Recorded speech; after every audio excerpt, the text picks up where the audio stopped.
So I'm filming this video to answer two very important questions that people asked me on the reels that I created, which was about why do certain people like to exercise control on other people's life, or they go as superheroes trying to actually save people or help people from the struggles that they are going through, and how that can actually sometimes turn out to be very, very negative for everybody who is involved, not just the other person but for themselves also.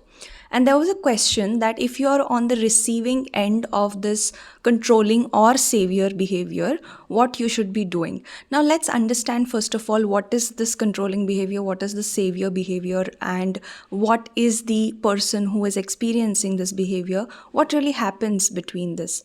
Now, this is very well put in a drama triangle which was given by a psychologist who was researching on behavior patterns of people and how they engage with each other in relationships.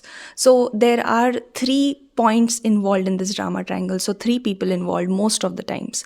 So one is the controller, who is also the punisher or the prosecutor, who is trying to punish somebody else. Okay, so maybe by criticism or by backhanded comments or in a very negative, and it is very, very visible that the person is putting the other person down, the victim.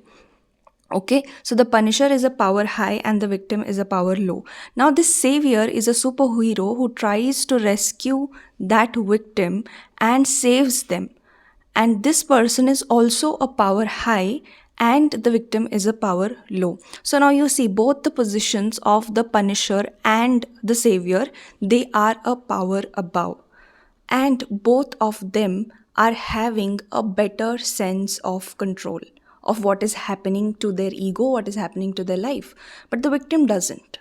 Okay, so what happens is that if excessive control and excessive savior treatment is given to a person, they learn to live in that victim mentality. They start to actually identify with that victim mentality. मतलब कि हम हमेशा के लिए उस helpless state में रहते हैं और हमें लगता होता है कि हमारी जो लाइफ है वो हमेशा एक्सटर्नल चीज़ें या एक्सटर्नल लोगों से कंट्रोल होगी और हम खुद का कुछ एक्सरसाइज कर ही नहीं सकते हैं.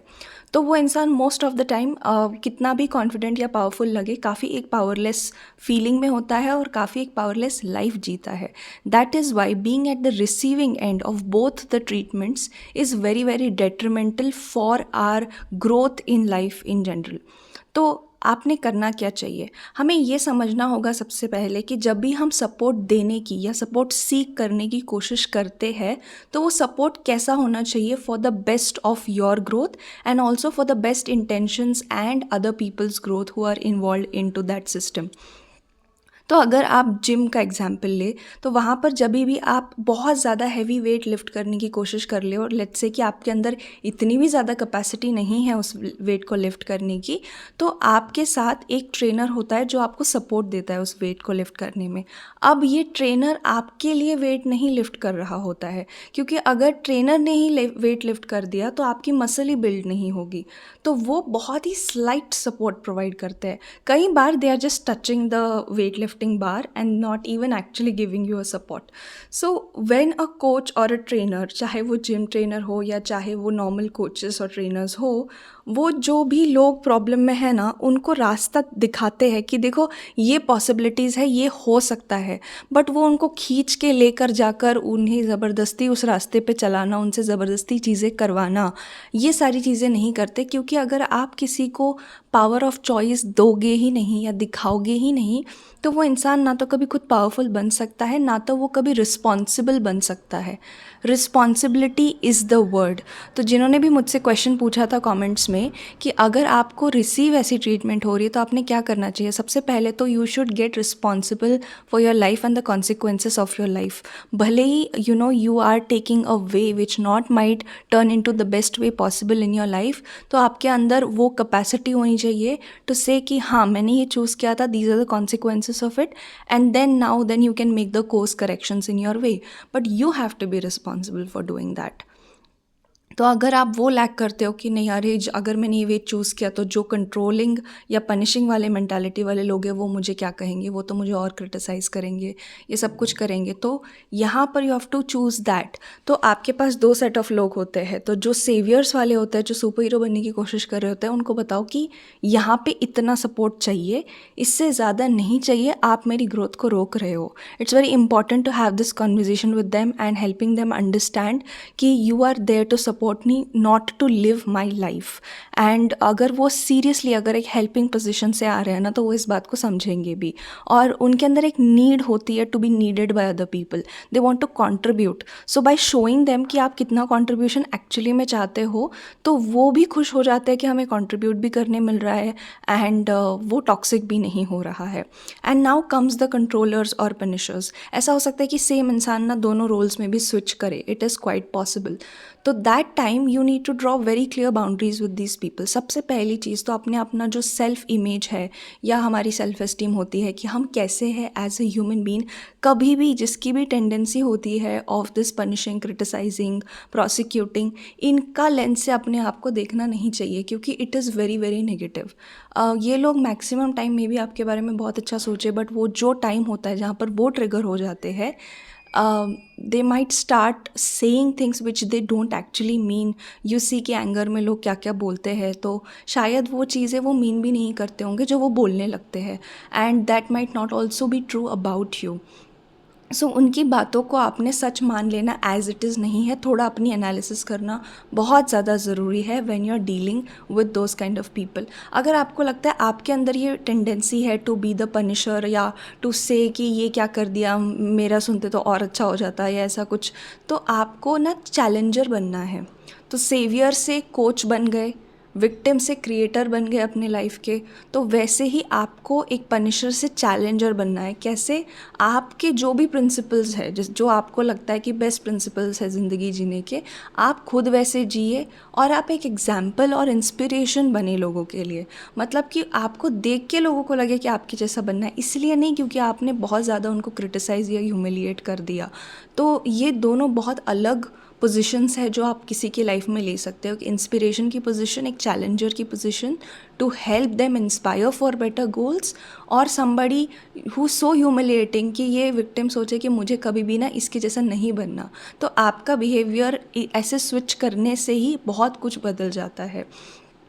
So that is over there and we can turn all these three positions into something positive. तो अभी आपको पता चल गया कि कैसे इनके साथ डील करना है। सबसे पहले कि आपको उनके परसेप्शन को सच नहीं मानना है। बहुत बार वो खुद भी नहीं जानते कि वो आपके लिए कितना मुश्किल कर रहे हैं और वो आपके अंदर कितनी नेगेटिविटी इन्फ्लुएंस कर रहे हैं, तो वो उनको नहीं पता चल रहा होता है। So you want to first put out a lot of filters on that. Second, you draw boundaries with them. शायद आप उनको सब कुछ लाइक जैसे हम कहते हैं ना कि ओपन माइंडेडनेस से जाकर, प्रोग्रेसिव से जाकर आप उनको सब कुछ बताने लग जाते हो, और फिर ये वो लोगों में से भी होते हैं कि वो उसमें से सिलेक्टिव इन्फॉर्मेशन को पिकअप करके आगे जाकर कोई ट्रिगर होता है या कुछ होता है तो वो उसको बराबर वैसे यूज़ करके आपके अगेंस्ट भी इन्फॉर्मेशन को यूज़ करते हैं। तो इसीलिए आपको सिलेक्टिव होना है about what you share with these people. So they come out with a lot of conclusion based on what you are sharing. So a lot of times they also lack empathy, जिसकी वजह से उनको पता नहीं चल रहा होता है कि वो क्या बोल रहे हैं और उसका क्या इम्पैक्ट हो रहा है आपके ऊपर। So that happens. Now the next question is why is this dynamic getting created. तो साइकोलॉजी में तो आपको पता चल गया कि कुछ लोग जिनको पावर अप रहना पसंद होता है वो सेवियर या वो कंट्रोलर बनना पसंद करते हैं, विक्टिम बनना पसंद नहीं करते हैं। विक्टिम क्योंकि बहुत ही पावरलेस पोजीशन है। विक्टिम लोग क्यों रहना चाहेंगे? क्योंकि वो रिस्पॉन्सिबिलिटी अवॉइड करना चाहते हैं, ब्लेम करना चाहते हैं दूसरों को, या फिर उन्हें पता ही नहीं है कि विक्टिम के अलावा भी कुछ हो सकता है, आप अपनी लाइफ कॉन्शियसली क्रिएट कर सकते हो। बहुत लोगों को लगता है कि दिस इज़ नॉट पॉसिबल, अब मैं ना फंस चुकी हूँ या फंस चुका हूँ in all of this dynamics. So that is the reasons why people are stuck in this triangle. अगर हम स्पिरिचुअल पर्सपेक्टिव से देखें तो स्पिरिचुअल पर्सपेक्टिव्स में यहाँ पर बहुत सारी कार्मिक लेसन्स है। तो जब आप इस स्कूल ऑफ थॉट से आते हो कि हमें कुछ कार्मिक लेसन्स सीखने होते हैं विद सर्टन पीपल जिनके साथ हमें हमारे रिलेशनशिप्स डिफ़िकल्ट होता है, because in spirituality it is said कि relationship is one of your most difficult curriculums. आपके सबसे ज़्यादा जो कर्म कटते हैं या बनते हैं वो रिश्तों में बनते हैं और कटते हैं। So you can use your relationships for your spiritual progress. तो जो भी ये ट्रिगर्स होते हैं they are trying to tell you. For example let's say कि एक फैमिली है जिसमें फैमिली के जो फादर है वो बहुत अग्रेसिव है, बहुत डोमिनेटिंग है। उनका ऐसे है कि इसी तरीके से होना चाहिए तो सही होता है वरना नहीं होता है, ठीक है। तो अब उनके दो बच्चे हैं। एक जो लड़का है वो बहुत कंप्लायंट है, वो सुनता है सारी बात और वो अपने फादर को प्लीज़ भी करना चाहता है। मतलब सुनता है और वो चाहता भी है कि मेरे फादर मुझे अच्छा बोले, मेरी तारीफ़ करे, ऐसा बेटा है। पर फादर कभी तारीफ़ नहीं कर रहे, भले ही बेटा सारे रूल्स फॉलो कर रहा है, सब कुछ कर रहा है, उन्होंने जो कहा वैसे कर रहा है। बेटा डरा हुआ भी है बहुत अपने फादर से क्योंकि उनका नेचर ऐसा है। और बेटी है जो कुछ भी नहीं सुन रही है, you know, she is rebelling, she is saying कि क्यों करना है ऐसा, सिर्फ एक रास्ता नहीं होता है, बहुत सारे रास्ते होते हैं। तो अब ये जो ट्रायंगल बन चुका है, शायद बेटी कभी कभी ना अपने भाई को सेव भी करने की कोशिश करे, जो कंप्लाई करने की कि हर रूल फॉलो करने की ज़रूरत नहीं है। यू नो, तुम रूल फॉलो करते हो फिर you start getting bitter also कि उन्होंने एक्नॉलेज या तारीफ़ भी नहीं की, तो क्या फ़ायदा फिर रूल्स फॉलो करने का। तो शायद as a rescuer she also tries to save her brother, so maybe the brother also feels like a victim at lot of times. तो ऐसा डायनामिक भी क्रिएट हो जाता है। तो अब यहाँ पर स्पिरिचुअल लेसन्स क्या है? The spiritual lessons that the daughter is bringing up for the father is that this universe has endless possibilities। और आप जो एक चीज़ को पकड़ के बैठे हो ऐसा नहीं होता है कि ऐसा ही होना चाहिए। So she is holding the mirror to her father, क्योंकि उनकी पर्सनैलिटी एग्जैक्ट ऑपोजिट है उनकी बेटी से। She is holding a mirror for her father कि देखिए ऐसा नहीं, ऐसी भी एक साइड होती है जिसको आप बिल्कुल नहीं देख रहे हो। So that is the mirror that she is trying to show. Now there is a lesson for the son also. The lesson for the son is to stand up for himself and do things that are really beneficial and useful for him and learn self approval, learn self validation. तो जिनको भी validation की need बहुत feel हुई है for some reason growing up, तो आपके लिए एक बहुत इंपॉर्टेंट लाइफ लेसन होता है to learn self approval and self validation. इसका मतलब ये नहीं है कि जो चीज़ें आपने ट्राई करी, वर्कआउट नहीं करी, आप उनको भी बोलो कि नहीं बहुत सही किया, बहुत सही किया। पर अगर नहीं करी है, but at least for taking that step और टेकिंग दैट रिस्क और trying things out, you should not punish your self. तो जो रियलिटी जैसी है वो रियलिटी वैसी है। और at the same time you also need to learn to validate yourself and to move forward in your life. So यहाँ पर कंप्लाई करके भी उसको कोई वैलिडेशन बेटे को नहीं मिल रहा था, और बेटे रिबेल करके she was holding the mirror to a father, she was challenging her father actually. So ऐसा होता है। तो यहाँ पर the father is not bad, the daughter is not bad, the son is not bad, वो अपने अपने काम कर रहे हैं। क्योंकि ये जो सारे स्पिरिचुअलिटी के स्कूल ऑफ थॉट में कहा जाता है कि आप ये सारे जो लेसन्स है, ये जो सोल कॉन्ट्रैक्ट्स है, आप पहले से लेकर आते हो और वो आपको पूरे करने होते हैं। तो स्कूल ऑफ थॉट मतलब कि ऐसी मान्यताएं हैं, अगर आपको ये मान्यता से बेनिफिट मिलता है, आपको थोड़ी एक्सेप्टेंस बढ़ जाती है सामने वाले के लिए, तो आप ये मान्यताएं रख सकते हो। अगर नहीं अच्छा है, इनफैक्ट टॉक्सिसिटी बढ़ती है ऐसी मान्यताओं से आपकी लाइफ में, तो आप इन्हें ना मानिए तो भी चलेगा। क्योंकि मोस्ट ऑफ द चीज़ें ना बिलीव्स हैं, मान्यताएं हैं, सच्चाई नहीं है। तो अगर वो आपके लिए काम करती है तो आप उन्हें मानिए, अगर आपके लिए काम नहीं करती है तो आप उन्हें ना मानिए। और ये फ्रीडम हमारे पास हमेशा अवेलेबल होती है और इसी फ्रीडम को हम यूज़ नहीं करते हैं। The freedom to change our beliefs, the freedom to look at reality the way it is, because that is quite liberating. So अगर आप ऐसे डायनामिक्स में खुद को हमेशा फंसा हुआ देखते हैं तो वहाँ से लेसन सीखने की कोशिश करिए और आगे बढ़िए।